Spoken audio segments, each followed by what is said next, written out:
Halo penonton setia Pabelan TV, kembali lagi dalam konten Pabelan Rampai edisi bulan September. Berita pertama dibuka dari kasus kebakaran yang terjadi di kawasan wisata Gunung Bromo yang berlangsung selama 10 hari pada 6-15 September lalu. Kejadian bermula ketika terdapat segerombolan orang yang sedang melakukan pemotretan prewedding yang menggunakan flare di sekitar kawasan wisata Gunung Bromo. Api tiba-tiba menyebar dan menyebabkan kebakaran di lahan kawasan wisata Gunung Bromo seluas 504 hektar.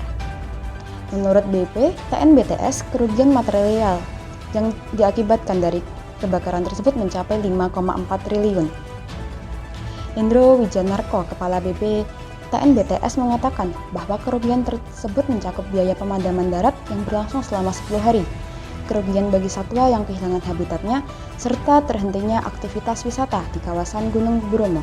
Akibat dari kejadian tersebut, Hendro mengatakan segerombolan orang yang menyebabkan kebakaran tersebut dapat dikenakan sanksi berupa blacklist, yang artinya rombongan tersebut tidak dapat berkunjung kembali di kawasan wisata Gunung Bromo.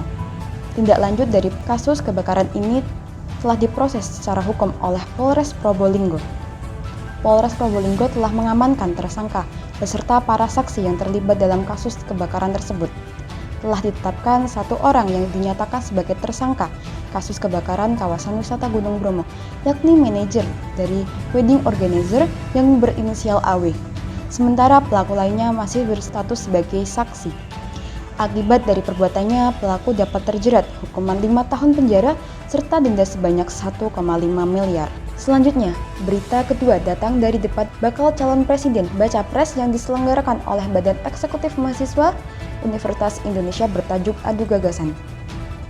Debat Baca Pres tersebut yang direncana akan digelar pada 14 September lalu terpaksa ditunda karena 2 dari 3 Baca Pres berhalangan hadir. Ketua BEM UI, Melkisedek Huang, menyatakan debat ini perlu dilakukan karena esensi pemilihan umum sudah keluar dari jalurnya, serta merespon berdasarkan putusan Mahkamah Konstitusi yang memperbolehkan kampanye di fasilitas pemerintah dan tempat pendidikan. Tindak lanjut dari ditundanya debat Baca Pres tersebut, dari pihak BEM UI telah mengirim kembali undangan kepada ketiga Baca Pres, yakni Anies Baswedan, Ganjar Pranowo, dan Prabowo Subianto. BEM UI berharap bahwa ketiga Baca Pres dapat menyanggupi undangan untuk hadir dalam debat yang bertajuk Adu Gagasan tersebut. Melki mengatakan pihaknya akan menunggu konfirmasi dan menunggu kehadiran ketiga Baca Pres tersebut sampai akhir bulan September ini. Berita terakhir ditutup dengan kerusuhan antara warga Rempang dan aparat dimulai dari 7 September kemarin. Kerusuhan yang berlanjut hingga 11 September tersebut bermula dari bentrok antar penduduk desa yang menolak adanya upaya pengosongan lahan oleh Badan Pengusaha Batam. Upaya ini merupakan tindak lanjut dari proses Rempang Eco Park yang diketahui sudah direncanakan oleh pemerintah sejak 2004 silam. Akibat dari kerusuhan yang terjadi, beberapa warga harus dilarikan ke rumah sakit. Selain itu, sejumlah anak juga menjadi korban akibat gas air mata yang dilempar oleh petugas. Rempang Eco Park sendiri merupakan proyek strategis nasional yang tertuang dalam Permenko Bidang Perekonomian RI nomor 7 tahun 2023.